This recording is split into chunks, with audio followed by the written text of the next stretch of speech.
গঙ্গার পানি ভাগাভাগি নিয়ে পুরনো প্রশ্নের সঙ্গে এবার যুক্ত হচ্ছে বিহারের নতুন দাবি। বাংলাদেশ ভারতের মধ্যে গঙ্গার পানি বণ্টন চুক্তি নবায়নের সময় বিহারের স্বার্থ বিবেচনায় নেওয়া হবে, এমন আশ্বাস দিয়েছেন ভারতীয় পররাষ্ট্রমন্ত্রী এস জয়শঙ্কর। বিহারের উপমুখ্যমন্ত্রী ও পানি সম্পদ মন্ত্রী বিজয় কুমার চৌধুরী শনিবার এ তথ্য জানিয়েছেন। চলতি বছরের শেষ দিকে ভারত বাংলাদেশের গঙ্গা পানি বণ্টন চুক্তি নবায়ন প্রক্রিয়া শুরু হওয়ার কথা। গত শুক্রবার নয়াদিল্লিতে জয়শঙ্করের সঙ্গে বৈঠক করেন বিহারের মুখ্যমন্ত্রী সম্রাট চৌধুরী, উপমুখ্যমন্ত্রী বিজয় কুমার চৌধুরী এবং জনতা দল ইউনাইটেডের সাংসদ সঞ্জয় কুমার ঝা। বৈঠকে ভারতের অর্থমন্ত্রী নির্মলা সীতারামন এবং পররাষ্ট্র, জলশক্তি ও অর্থ মন্ত্রণালয়ের জ্যেষ্ঠ কর্মকর্তারাও উপস্থিত ছিলেন।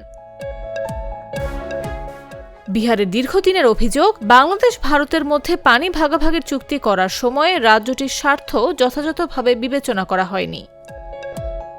বিজয় কুমার চৌধুরী বলেন, ফারাক্কা ব্যারেজে পৌঁছানো পানির বড় অংশই বিহারের নদী অববাহিকা এলাকা থেকে আসে, কিন্তু পানীয় জল, সেচ ও শিল্পের ব্যবহারের জন্য বিহার তার ন্যায্য অংশ পায়নি।